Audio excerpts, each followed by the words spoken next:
नमस्कार साथियों इस टॉपिक में हम आपको नए कानून के बारे में बताएंगे, सेक्शन के बारे में कि अगर अवैध कब्जा पाया गया किसी का भी, चाहे निजी संपत्ति, सरकारी संपत्ति, कोई सी भी संपत्ति हो, तो वहाँ पे 10 लाख से भी अधिक जुर्माना देना पड़ेगा और आपका जो भी कब्जा है अवैध निर्माण वो भी तोड़ा जाएगा।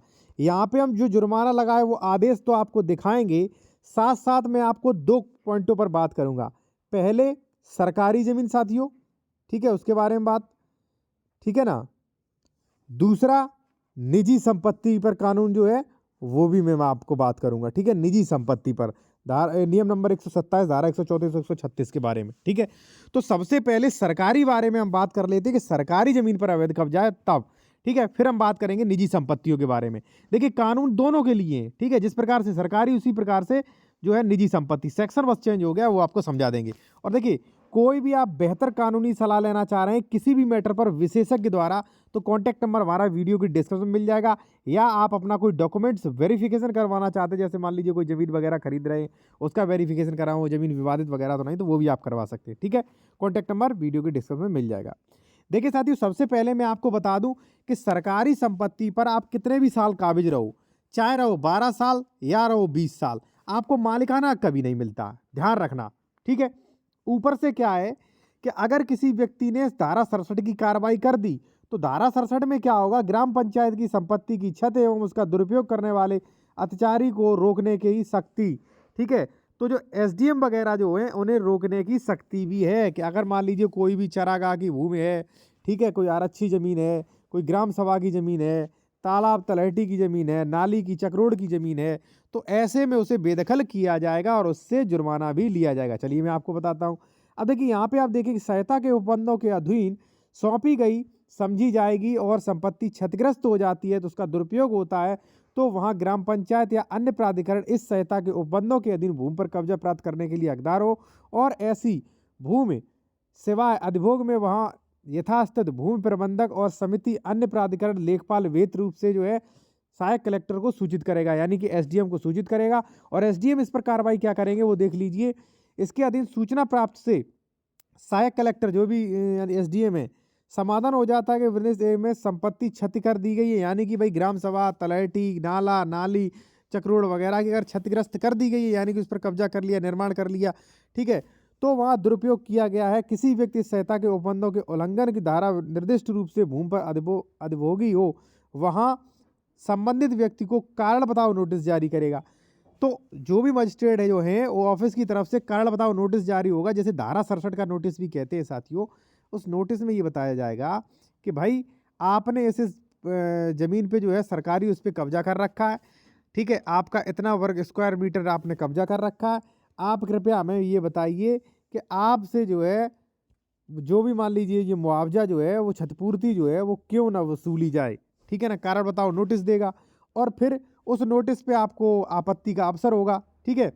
तो देखिए यहाँ पे जो है स्पष्ट लिखा है कि कारण बताओ नोटिस देगा कि क्यों ना वहाँ पे जो है आपको वहाँ किया जाए और दुरुपयोग या गलत उपभोग के लिए प्रतिकर, यानी कि आपको जुर्माना भी लगेगा और नोटिस की निर्दिष्ट धनराशि अधिक ना हो वसूली की जाएगी और क्यों ना ऐसी भूमि से बेदखल किया जाए ये भी आपसे क्वेश्चन किया जाएगा। यानी कि सीधा बात ये साथियों कि धारा 67 में बाकायदा एक पूरा प्रोफार्मा तैयार होता है और वो तैयार होकर आपको दिया जाता है और ये कहा जाता है कि भाई आपने इतनी संपत्ति पर कब्जा कर रखा है, यहाँ से आपको बेदखल किया जाना सुनिश्चित किया गया और आप पर इतने रुपए जुर्माना किया गया। मैं आपको बता दूँ 7 लाख जुर्माना भी हो सकता है, 5 लाख भी हो सकता है, 1 लाख भी हो सकता है और 1000 रुपये भी हो सकता है, ठीक है ना। कितना भी जैसी आपने कीमती ज़मीन घेरी होगी वैसा आप पे जुर्माना होगा, ठीक है।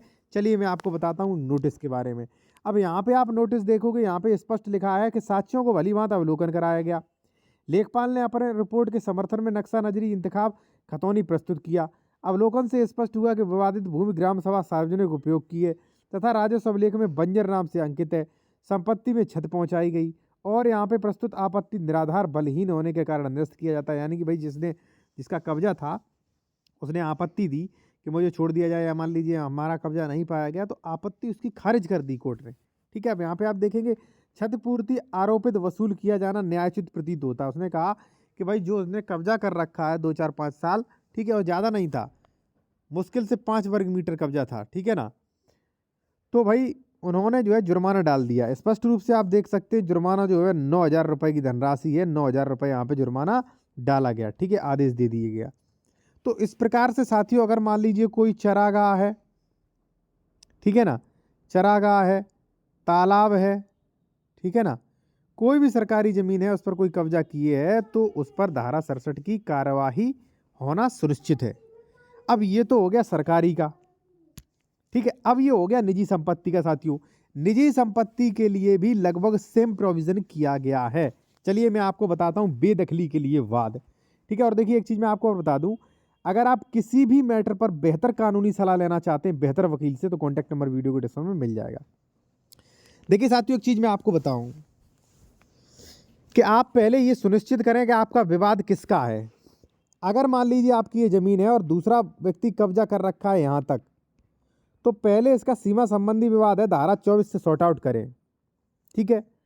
अगर ये मान लीजिए ये आपका है धारा मान लीजिए 666 गाटा है और इसमें अगर कोई सह खातेदारक परेशान कर रहा है, सह खातेदारक, तो इसका साथियों धारा 116 117 में मैटर्स आप सॉर्ट आउट करवाइए।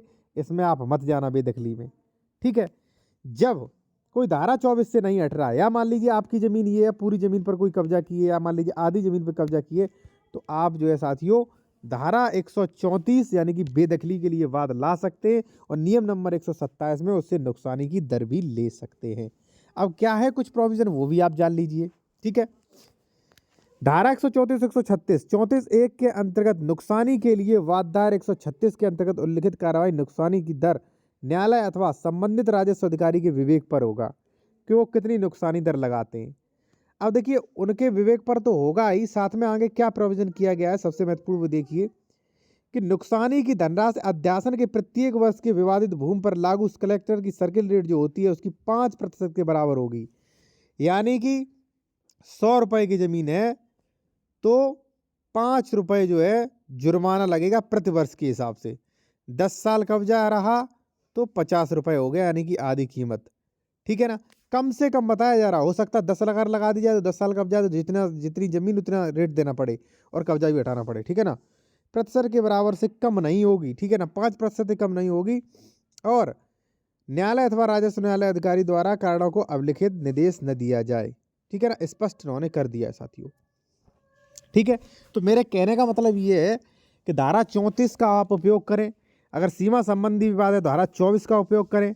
यदि मान लीजिए सह खातेदारक विवाद है तो वहाँ पे धारा 116-17 का उपयोग करें। अगर मान लीजिए मिनजुमला खातेदारक अगर विवाद कर रहा है तो वहाँ धारा 30 उपयोग करें। अगर किसी अचल संपत्ति प्लॉट वगैरह है वहाँ पर ऐसा कब्जा संबंधी विवाद है तो धारा 5 और 6 करें।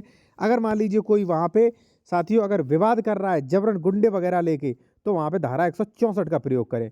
यानी कि कई धाराएं हैं। अब आपको ये जानना है कि आपको किस वे में चलना है, आपके लिए सबसे अच्छा सुरक्षित रास्ता कौन रहेगा, ठीक है।